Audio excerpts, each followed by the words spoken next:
Hello guys, welcome back to my channel রুমাস kitchen. আজ তোমাদের সাথে শেয়ার করতে চলে এলাম আমি বাটা মাছের চচ্চড়ি। তো চলো আমার সাথে থাকো আর রেসিপিটা দেখতে থাকো কীভাবে বানাচ্ছি আমি এটা।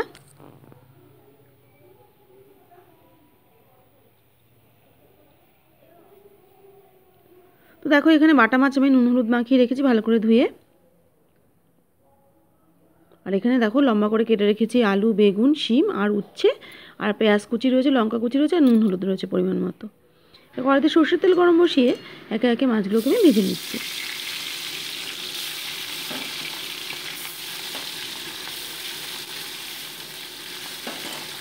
তো মাছগুলোকে আমি উল্টে পাল্টে ভেজে নিচ্ছি।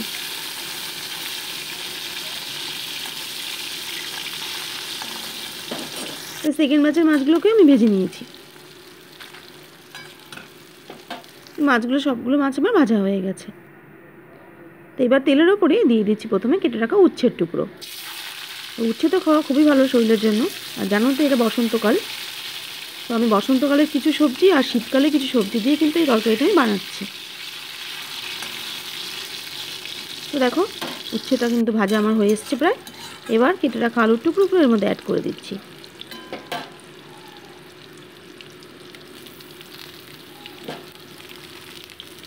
দিয়ে মোটামুটি এটাকেও আমি জাস্ট একটু ভেজে নিচ্ছি।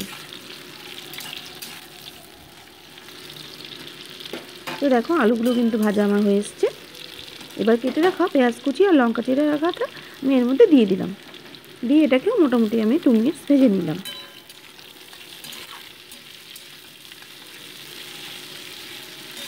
তো দেখো পেঁয়াজটাও কিন্তু আমার ভাজা হয়ে গেছে। এবার যে বাকি সবজিগুলো আছে সেগুলো কিন্তু অ্যাড করে দিচ্ছি। বেগুন রয়েছে আর শিম রয়েছে। শিম তো তোমরা জানো শীতকালের সবজি, তো এই জন্যই বললাম আমি।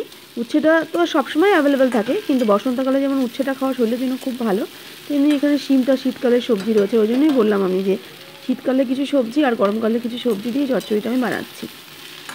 এবার পরিমাণ মতো নুন হলুদ দিয়ে দিয়েছি। দিয়ে এটাকে মোটামুটি 2 মিনিট আমি ভালো করে ভেজে নিচ্ছি।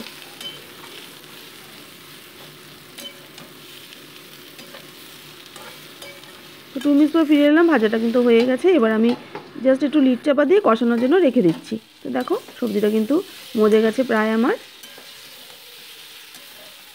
এবার আমি সামান্য জল কিন্তু অ্যাড করে দেবো এর মধ্যে। খুব একটা জল দেওয়ার কিন্তু দরকার নেই, যেহেতু আমি এটা চচ্চড়ি বানাচ্ছি, তো খুব একটা ঝোল কিন্তু আমি দেবো না। দিয়ে এবার ঝোলের মধ্যে সবজিগুলোকে ভালো করে মিশিয়ে নিচ্ছি। দিয়ে একটা লিড চাপা দিয়ে মোটামুটি আমি এটাকে 2 মিনিটসের জন্য ফুটিয়ে নিচ্ছি। তো 2 মিনিটস পর ফিরে এলাম, দেখো ঝোলটা কিন্তু ফুটে গেছে। এবার ভেজে রাখা বাটা মাছগুলোর ওপর দিয়ে আমি অ্যাড করে দিচ্ছি। এরকম চচ্চড়ি বাটা মাছ দিয়ে যেমন করছি আমি, এটা কিন্তু ট্যাংরা মাছ দিয়েও ভালো লাগে বা পুঁটি মাছ দিয়েও ভালো লাগে। এভাবে ট্রাই করে দেখো, খুবই ভালো লাগে খেতে। এবার মাছটাকে ঝোলের মধ্যে ভালো করে ডুবিয়ে নিচ্ছি। এবার একটা লিড চাপা দিয়ে মোটামুটি 5 মিনিটস ওয়েট করছি। তো 5 মিনিটস পর ফিরে এলাম, দেখো সবজিগুলো তো আগেই ভাজা ছিল আর সেদ্ধও হয়ে গেছে সবজিগুলো। আর ওপরে যেহেতু এটা উইন্টার সিজনে ধনেপাতাটা অ্যাভেলেবেল থাকে, তো ধনেপাতা একটু দিয়ে দিচ্ছি ওপর দিয়ে। তোমরা চাইলে দিতেও পারো, না চাইলে নাও দিতে পারো। দিয়ে 2 মিনিটসের জন্য আবার ঢেকে রাখছি।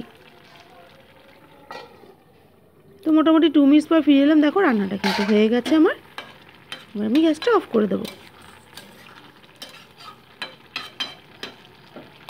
তৈরি হয়ে গেল আমার বাটা মাছের চচ্চড়ি। সম্পূর্ণ রেসিপিটা তোমাদের কেমন লাগলো আমাকে কিন্তু কমেন্ট বক্সে অবশ্যই জানিও। আর অবশ্যই তোমরা এভাবে ট্রাই করো, আশা করছি তোমাদেরও কিন্তু ভালো লাগবে।